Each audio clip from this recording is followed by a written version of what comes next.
नमस्कार। डीडी राजस्थान के कार्यक्रम कानून की बात में आप सबका बहुत बहुत स्वागत है। दर्शकों, प्रारंभ से ही हमारे देश में महिलाओं को, स्त्री को देवी का रूप माना जाता है। आप देख सकते हैं कि अगर धन की किसी को आवश्यकता है तो वो माँ लक्ष्मी की पूजा करता है, विद्या की आवश्यकता के लिए माँ सरस्वती की, बुनियादी आवश्यकताओं के लिए अन्नपूर्णा माँ को पूजा जाता है और शक्ति और सामर्थ्य के लिए माँ दुर्गा और माँ काली को। परंतु फिर भी इतना सब होने के बावजूद भी हमारे देश में महिलाओं की स्थिति कुछ खास अच्छी नहीं है। उनके साथ होने वाले शोषण और अत्याचारों से हमारे अखबार अटे रहते हैं। इन सब के को ध्यान में रखते हुए हमारे देश में बहुत से ऐसे कानून और बहुत से ऐसे संवैधानिक उपचार किए जाते हैं जिनसे महिलाओं की सुरक्षा की जा सकती है। क्या है ये मुख्य इस तरह के इन महिलाओं के लिए जो विशेष कानून लाए गए हैं, इनकी जानकारी के लिए हमारा आज का कार्यक्रम। और आज के विषय को अगर हम ध्यान से देखें तो उसमें आप पाएंगे कि हम महिलाओं के उन तमाम अत्याचारों को एक नज़र में देखना चाहेंगे जिसमें ये समस्या हमारे सामने जो विकट रूप लेके खड़ी है उसको हम लोग ध्यान से देख सकें और समझ सकें कि कहाँ इसका निवारण किया जा सकता है। और हमारा आज का विषय है महिला अत्याचारों के विरुद्ध उनके जो भी अधिकार कानून में रखे गए हैं उनकी जानकारी। और इस जानकारी को देने के लिए स्टूडियो में मौजूद हैं हमारे आज के विशेषज्ञ जनाब इकबाल कुरैशी जी। जनाब इकबाल कुरैशी जी, आपका हमारे आज के कार्यक्रम में बहुत बहुत स्वागत है। बहुत बहुत धन्यवाद गिरिजा जी, आप सभी का। जी, तो दर्शकों, कार्यक्रम को आगे बढ़ाते हैं और लेते हैं जनाब इकबाल कुरैशी साहब से हमारे आज के कार्यक्रम का सबसे पहला सवाल। इकबाल साहब, मैं आपसे जानना चाहूँगी कि जैसा कि हमारा आज का विषय है कि महिलाओं के विरुद्ध जो भी अत्याचार होते हैं, शोषण होते हैं, इनके लिए जो जो अधिकार निकाले गए हैं वो तो बात की बात है, पर सबसे पहले वो कौन कौन से ऐसे मुख्य अत्याचार या शोषण है जो अमूमन देखने को आते हैं या पेश आते हैं, जो आप लोग सबसे ज़्यादा देखते हैं, क्योंकि आप कानून के एक बहुत बड़े मन से आते हैं, तो आपके सामने इस तरह की समस्याएं रोज आती होंगी, तो वो मुख्य कौन कौन से अत्याचार हैं जो सबसे ज़्यादा देखने में मिलते हैं? जी बिल्कुल मैडम, आपने बिल्कुल सही कहा। सबसे पहले जो बात आपने कही कि देवी के रूप में जो है महिला को हमारे यहाँ देश में माना जाता है, और हम बचपन से देखते आ रहे हैं, पढ़ते भी आ रहे हैं कि यत्र नार्यस्तु पूजन्ते रमन्ते तत्र देवता। बावजूद इसके महिलाओं की स्थिति जब हम देखते हैं तो इतनी दयनीय है, इतनी दुर्भर स्थिति है कि आए दिन अखबारों में इस प्रकार की घटनाएं कि कहीं बलात्संग, कहीं पर महिलाओं के ऊपर एसिड अटैक हुआ है, कहीं पर किसी बालिका का अपहरण हुआ है, कहीं व्यपहरण हुआ है। तो इन सब चीज़ों के लिए जब हम देखते हैं कि ये सब क्यों हो रहा है और किस तरीके की ये बातें सामने आ रही हैं, तो उसमें हम ये देख रहे हैं मुख्य रूप से महिलाओं के साथ मारपीट करना, घरेलू हिंसा करना, जो शादीशुदा जो महिलाएं हैं उनके पति के द्वारा उनके साथ अत्याचार करना। और काफ़ी बार देखने को मिलता है कि पति अगर शराबी है तो मारपीट कर रहा है, धक्का मुक्की कर रहा है, लात मार रहा है, या इसके अलावा बहुत सारे जो है उसका शोषण किया जा रहा है, चाहे वो शारीरिक रूप से हो, चाहे वो मानसिक रूप से हो, और कई बार तो आर्थिक रूप से भी कि उसको नौकरी पर न जाने देना, या उसके चयन का जो कारोबार करना चाहती है वो कारोबार करने से रोकना, और वो जिस लेवल की पढ़ाई करना चाहती है उस पढ़ाई को लेवल से रोकना। तो घरेलू हिंसा के साथ साथ समाज में बहुत सारी ऐसी चीज़ें हैं जो महिलाओं का पतन जिससे हो रहा है, और एक महिलाओं के अत्याचार के रूप में चीज़ें सामने आ रही है। और वर्तमान परिप्रेक्ष्य में हम देखें तो बहुत ज़्यादा आंकड़े ये सामने आ रहे हैं, न्यायालय के समक्ष भी आ रहे हैं, चाहे वो फौजदारी न्यायालय हों, चाहे वो पारिवारिक न्यायालय हों, सभी के सामने बहुत सारे एक न्यायालयों में एक अंबार सा लग गया है मुकदमों का, जहाँ पर हम देख रहे हैं कि महिलाएं सुरक्षित नहीं हैं। और कहीं ना कहीं सरकार को, संसद को ऐसे वांछित कदम उठाने होंगे ताकि महिलाओं की सुरक्षा हो सके। जी, कुरैशी साहब, आपने बताया कि महिलाओं को पढ़ने के लिए रोका जाता है या उनको मन मर्जी का काम नहीं करने दिया जाता है। कुरैशी साहब, मैं आपसे जानना चाहती हूँ कि मुख्य कारण क्या है? महिलाओं के साथ जो भी अत्याचार होते हैं उसके मुख्य कारण क्या है और उसके निवारण क्या हो सकते हैं? देखिए, मुख्य कारणों में एक प्राचीन सी धारणा ये बनी है कि साहब हमारा जो देश है वो पुरुष प्रधान देश है और यहाँ पर पितृसत्तात्मक व्यवस्था है। तो शुरू में ही जो डिसीजन जो मेकिंग पावर है वो पुरुष के हाथ में रही है। नारी अबला है, नारी कमज़ोर है, नारी जो है पुरुष के बराबरी नहीं कर सकती है। लेकिन आप किसी भी सेक्टर में चले जाएं, चाहे वो चिकित्सा क्षेत्र हो, चाहे वो शैक्षणिक क्षेत्र हो, चाहे वो न्यायिक क्षेत्र हो, प्रशासनिक क्षेत्र हो, हम हर क्षेत्र में आज ये देख रहे हैं कि महिला जो है पुरुष के बराबर कंधे से कंधा मिलाकर खड़ी है, और उसमें सभी वो योग्यताएँ, हर एक वो बातें, हर एक वो टैलेंट है जो एक पुरुष में होता है। तो बावजूद इसके इनके साथ जो है ये अत्याचार जो हो रहा है या किसी भी तरीके से लिंग भेद जो हो रहा है, ये सरासर बिल्कुल गलत है। जी, इकबाल साहब, आपने कहा कि नारी जो है वो पुरुषों से कहीं भी किसी चीज़ में कम नहीं है, फिर भी उनके लिए कुछ विशेष कानून बनाए गए हैं क्योंकि स्थिति कुछ ऐसी हो गई है हमारे देश में। तो वो क्या विशेष कानून है जो महिलाओं को ध्यान में रखते हुए बनाए गए हैं? हमारे दर्शकों को इसकी विस्तृत जानकारी आप दीजिए। देखिए, जब महिला का जो एक अगर हम स्टेटस देखते हैं तो वो शुरू से लेकर और अंत तक, उसके जन्म होने से लेकर और उसके मृत्यु पर्यंत तक वो बहुत अलग अलग भूमिकाओं में नज़र आती है। कभी वो बेटी के रूप में होती है, कभी वो पत्नी के रूप में, और कभी वो माँ के रूप में। तो इसलिए उसको अलग अलग स्टेटस में अलग अलग समस्याओं का सामना करना पड़ता है।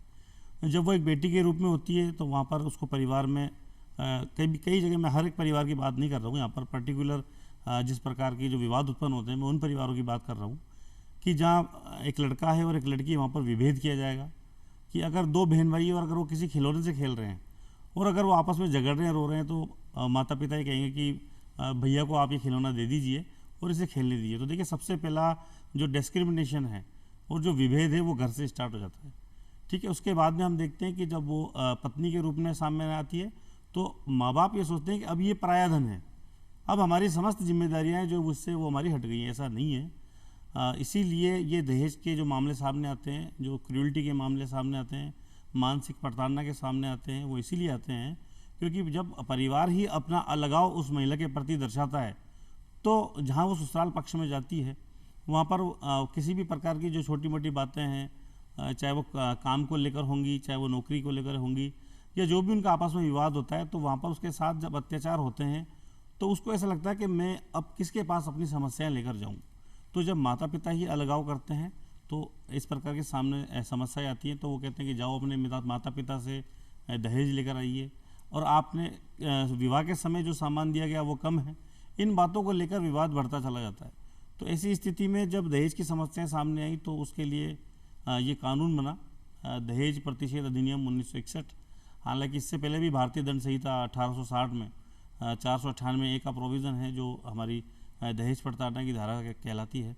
इसके अलावा अगर किसी महिला की अपने ससुराल में 7 वर्ष के भीतर मृत्यु हो जाती है, आकस्मिक मृत्यु हो जाती है, हम इसे कहें कि अचानक कोई मृत्यु हो गई और उससे पहले उसके पति ने या पति के नातेदारों ने किसी प्रकार की उससे दहेज की मांग की थी या लगातार अनवरत रूप से उसको परेशान किया था और उसके बाद अचानक उसकी मृत्यु हो जाती, तो उसके लिए भी धारा 304B में दहेज मृत्यु का प्रावधान किया गया है।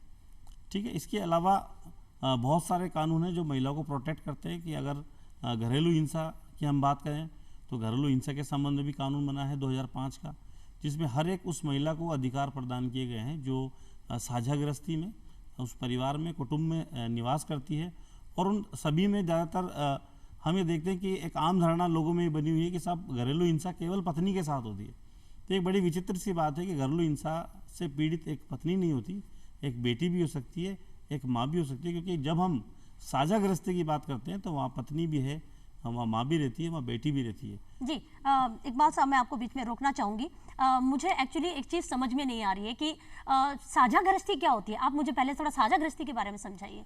और साझा गृहस्थी का, क्योंकि एक आपने कहा कि सिर्फ महिला के साथ नहीं होता, पत्नी के साथ नहीं होता है, बच्ची के साथ भी होता है, माँ के साथ भी होता है, तो साझा गृहस्थी में कौन कौन शामिल है और साझा गृहस्थी कहेंगे किसे? साझा गृहस्थी से यह है कि जब कोई भी महिला जो है अपने ससुराल पक्ष में जाती है तो वह अपने सास के साथ, अपनी ननद के साथ रह रही है या अपने परिवार में रह रही है, वो शादीशुदा नहीं है, तो अपनी माता के साथ, अपने भाइयों के साथ, अपने पिता के साथ रह रही है। तो ये एक साझा गृहस्थी है जहाँ पर उसको वो सभी समुचित अधिकार मिलने चाहिए जो संवैधानिक रूप से उसको प्राप्त है, जन्म से प्राप्त हैं, चाहे वो मूलभूत अधिकार हो, चाहे वो कानूनी अधिकार हो, वो सभी अधिकारों की उसको प्राप्ति होनी चाहिए। और जब ऐसा नहीं होता है, उसके साथ किसी भी प्रकार का दुरुपयोग, उसका शोषण होता है, चाहे वो शारीरिक रूप से उसको प्रताड़ना दी जाए, चाहे मानसिक रूप से प्रताड़ना दी जाए, या मौखिक रूप से एब्यूज़ उसको किया जाए। ज़्यादातर हम देखते हैं कि विवाहित महिलाओं को मौखिक रूप से ज़्यादा मानसिक प्रताड़नाएँ दी जाती है। डोमेस्टिक वायलेंस में भी ऐसा प्रोविज़न हमने देखा है कि वहाँ पर अगर कोई महिला है और निसंतान है, उसके अगर संतान पैदा नहीं हो रहा तो उसको बांझ के अगर पुकारा जाता है। तो ये भी कहीं ना कहीं एक एब्यूज़ है और मेंटली हरेसमेंट है जो डोमेस्टिक वायलेंस में कवर होता है। जी, आपकी बातों से मुझे ऐसा लग रहा है, आपके व्यक्तित्व को देख के मुझे ऐसा लग रहा है शायद आप शिक्षा से भी जुड़े हुए हैं। जी बिल्कुल, शिक्षा से मैं जुड़ा हूँ और मैं अध्यापन भी कराता हूँ। जी जी जी। अच्छा, आपने एक चीज़ कही अभी इकबाल साहब कि आप घरेलू हिंसा, आपने एक शब्द काम में लिया, तो घरेलू हिंसा हम किसे कहेंगे? देखिए, घरेलू हिंसा शब्द की जो परिभाषा है, ये हम 2005 का जब कानून देखेंगे, घरेलू हिंसा से महिलाओं का संरक्षण अधिनियम 2005, उसमें सेक्शन 2 में बहुत सारे खंड हैं जिसमें अलग अलग परिभाषाएं दी हैं। वहाँ पर घरेलू हिंसा को ये परिभाषित किया गया है कि जब कोई महिला साझा गृहस्थी में अन्य लोगों के साथ निवास करती है और वहाँ पर उस महिला के साथ शारीरिक या मानसिक या आर्थिक या उसका लैंगिक शोषण किया जाता है, तो ये सब जो है घरेलू हिंसा की कैटेगरी में आते हैं। उसको अलग अलग तरीके से डिफाइन किया गया कि जैसे मौखिक अगर उसका किसी प्रकार से शोषण हो रहा है तो कैसे, उसको अब्यूज़ करके, उसको ताने मार कर, ठीक है, शारीरिक रूप से उसको मारपीट करके, हाँ, उसको हिंसात्मक रूप से उसको शारीरिक चोट पहुंचाकर, आर्थिक उसका शोषण किया जा रहा है, उसको नौकरी नहीं करने दी जा रही है, उसको काम पर नहीं जाने दिया जा रहा है।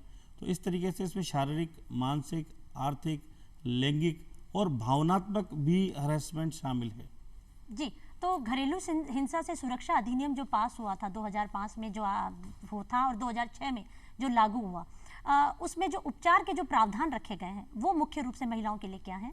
देखिए, बहुत अच्छा ये कानून है महिलाओं के प्रोटेक्शन के लिए, घरेलू हिंसा से प्रोटेक्शन के लिए, जिसमें धारा 18, 19, 20, 21 और 22 में लगातार कुछ ऑर्डर्स की बात की गई है, जिसमें ऐसी महिला जो पीड़ित महिला है, इसको व्यथित पक्षकार इस एक्ट में कहा गया है, उसके लिए सबसे पहला जो आदेश है इसमें वो है प्रोटेक्शन का ऑर्डर, संरक्षण का आदेश धारा 18 में दिया गया। उसके बाद लगातार निवास का आदेश कि जिस साझा गृहस्थी में वो रहती है, अगर उसको वहाँ से निकाला जाता है तो उस साझा गृहस्थी में निवास करने का अधिकार उसको न्यायालय प्रदान करेगा।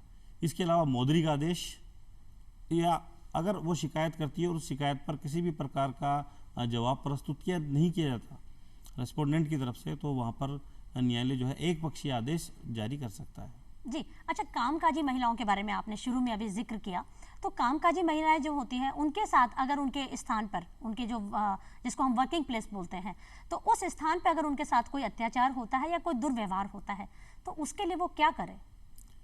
कामकाजी महिलाओं के संबंध में एक गाइडलाइन सुप्रीम कोर्ट की बहुत फेमस है, Vishakha versus state of Rajasthan की, जिसमें सुप्रीम कोर्ट ने साफ तौर पर ये कहा कि किसी भी महिला के साथ जो कामकाजी महिला है या किसी संस्थान में, औद्योगिक संस्थान में, किसी फैक्ट्री में, यहाँ तक ही नहीं बल्कि अगर किसी पर्टिकुलर किसी हाउस में अगर वो काम करने जाती है महिला, और वहाँ पर भले ही वो महिला साफ़ सफाई करने जाती है, तो उस महिला के लिए भी ये अधिनियम जो है 2013 का वो प्रोटेक्शन प्रदान करता है, जिसमें 2 प्रकार की कमिटीज़ हैं वो बनाई गई है, एक स्थानीय परिवाद समिति और एक आंतरिक परिवाद समिति। इन समितियों के द्वारा जो है परिवाद पेश करके न्यायालय के समक्ष उनको जो है उपचार दिलाया जाता है, और ये परिवाद समितियां जब न्यायालय के समक्ष मामला प्रस्तुत करती हैं तो वहाँ पर ये देखा जाता है क्या वास्तविक रूप से उनके साथ यौन शोषण हुआ है, क्या लैंगिक दुरुपयोग उनका हो रहा है।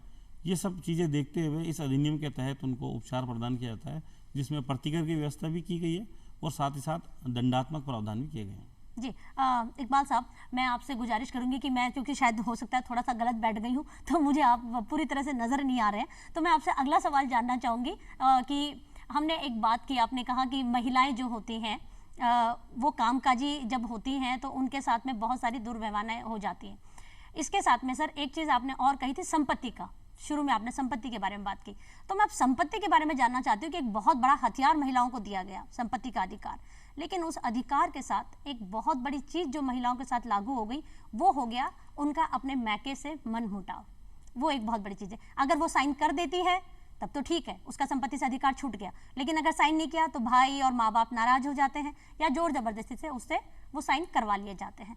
ऐसी स्थिति में कैसे उस महिला को वो संपत्ति मिल सकती है? अगर वो देना चाहती है तब तो कोई दिक्कत नहीं है, पर अगर नहीं देना चाहती तो कैसे, और जबरदस्ती साइन करवा ले तो क्या किया जाए? देखिए, संपत्ति के अधिकार की हम बात करें तो सबसे पहले ये हमारा एक मूल अधिकार है, जो कि मूल अधिकारों में शामिल था, लेकिन बाद में इस सांपत्तिक अधिकार को वहाँ से हटा दिया गया। और महिलाओं के संपत्ति के अधिकार की बात करें तो महिला का सन 2005 के बाद जो हमारा हिंदू मैरिज एक्ट आया, उसके बाद से ही सन 1955 के बाद से ही ये एक्ट सारे लागू हुए। हिंदू दत्तक भरण पोषण अधिनियम, हिंदू विवाह अधिनियम और इसी तरीके से हिंदू महिलाओं के संबंध में जो है संपत्ति के लिए उत्तराधिकार अधिनियम लागू हुआ।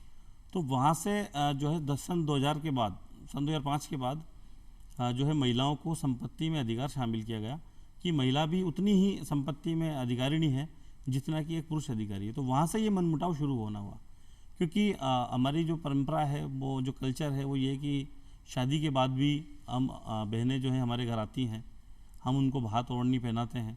तो एक ऐसी परिपाटी वो बनी हुई है, जैसा मैंने पहले भी कहा है कि सब कुछ जो डिसीजन मेकिंग पावर है वो सब पुरुष के पास है।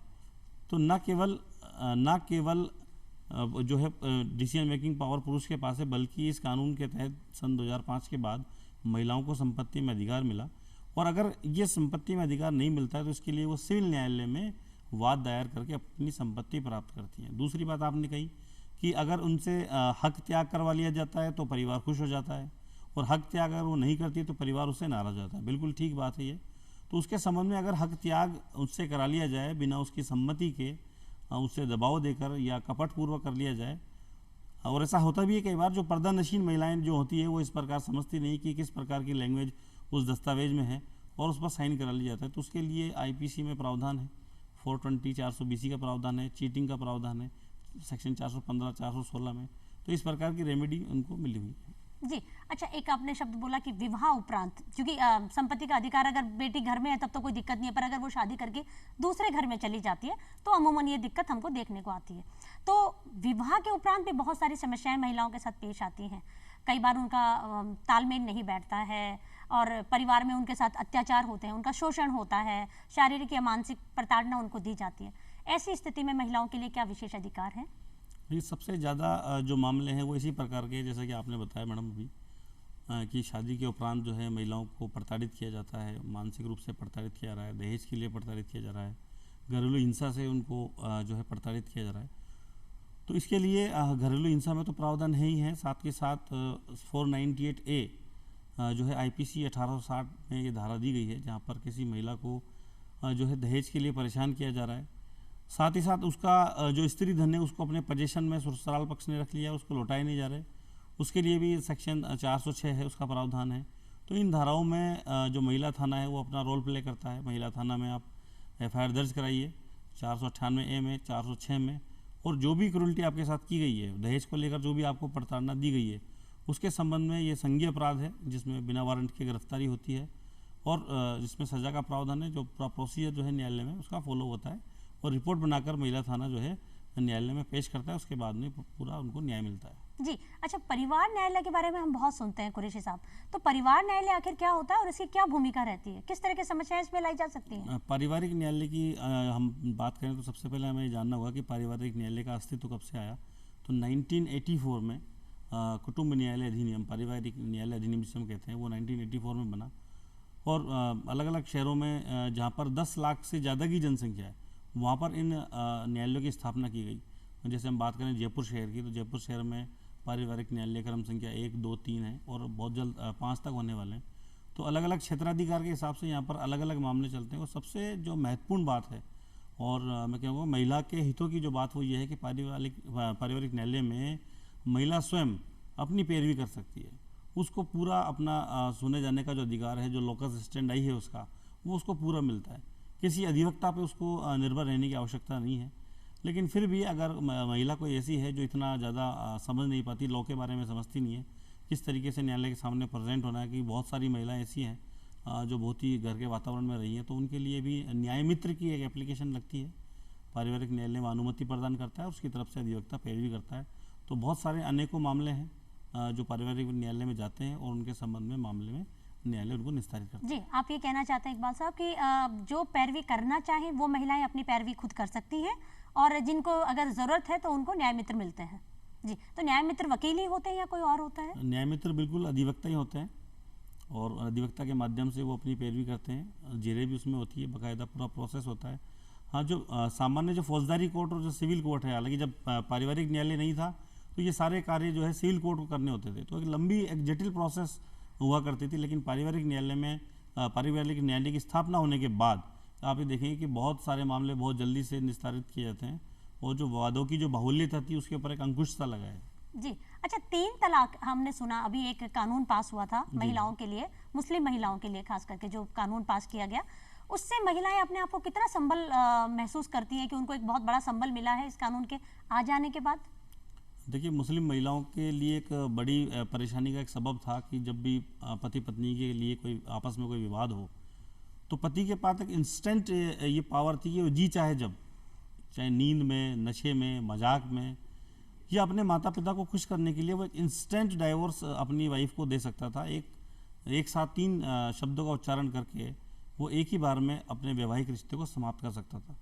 तो बहुत सारे ऐसे मामले देखने को मिले कि किसी पति ने टेलीफोन पर अपनी पत्नी को तलाक दे दिया, किसी ने गुस्से में, किसी ने शराब के नशे में, किसी ने मजाक में, किसी ने लड़ाई झगड़े में, क्रोध में तलाक दे दिया, और वापस फिर वो वापस वो जो है तलाक होने के बाद उसको किसी भी तरीके से उस रिश्ते को वापस कायम नहीं किया सकता। फिर वो हलाला का प्रोसेस है, वो बड़ा एक लंबा प्रोसेस होता है।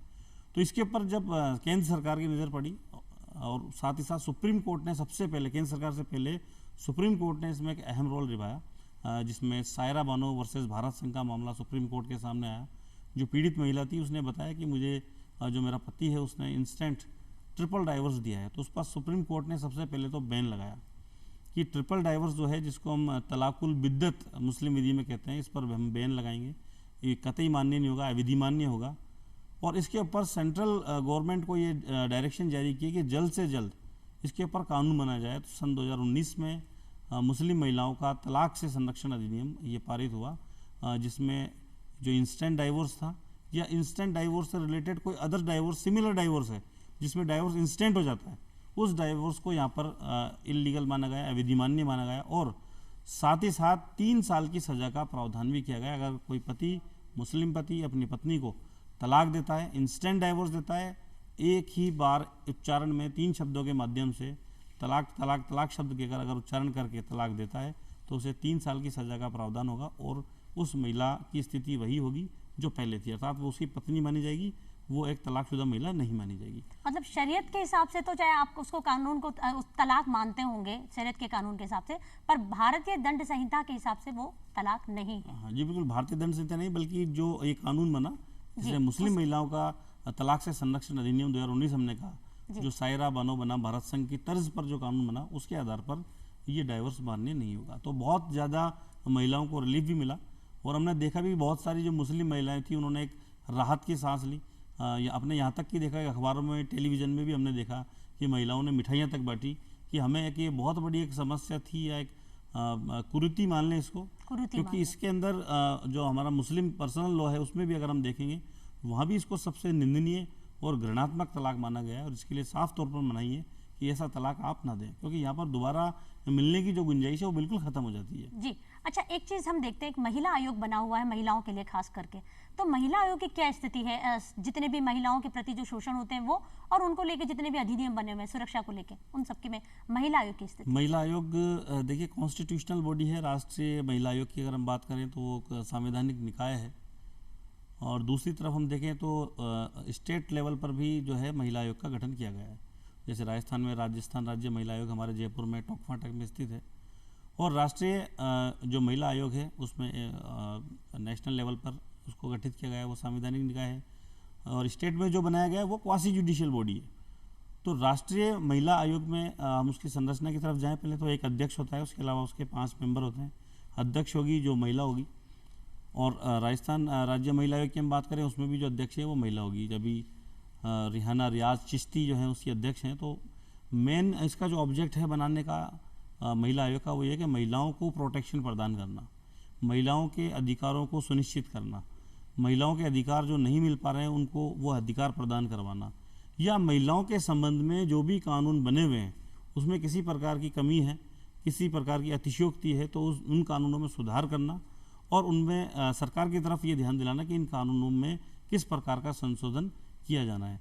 इसके अलावा अगर कोई महिला अपनी कोई प्रार्थना पत्र या एप्लीकेशन महिला आयोग के समक्ष प्रस्तुत करती है तो पुलिस को डायरेक्शन देना, प्रशासन को डायरेक्शन देना कि इसके संबंध में क्या कार्रवाई की जाए, और एक मंच संचालन के रूप में वहाँ पर बैठाकर दोनों पक्षों को भी जो है महिला आयोग मामलों का पूर्णतः और अंतिमतः निस्तारण करता है। अच्छा, महिलाओं की प्रतिरक्षा संबंधी हम बहुत सारी बातें सुनते हैं, जैसे अभी कुछ दिनों पहले किसी अभिनेत्री को ZZZ जो सुरक्षा प्रदान की गई, ये तो प्रतिरक्षा जो दी जाती है ये कानून के माध्यम से दी जाती है या मतलब कोई और इसके लिए देखिए, प्रतिरक्षा का जो अधिकार है वैसे तो हमारा जो मूल फौजदारी कानून है भारतीय दंड संहिता 1860 में, वहाँ सेक्शन 96 से 106 में प्राइवेट डिफेंस का पूरा चैप्टर है, जो हर एक व्यक्ति को ऐसा अधिकार प्रदान है, चाहे पुरुष हो या महिला हो।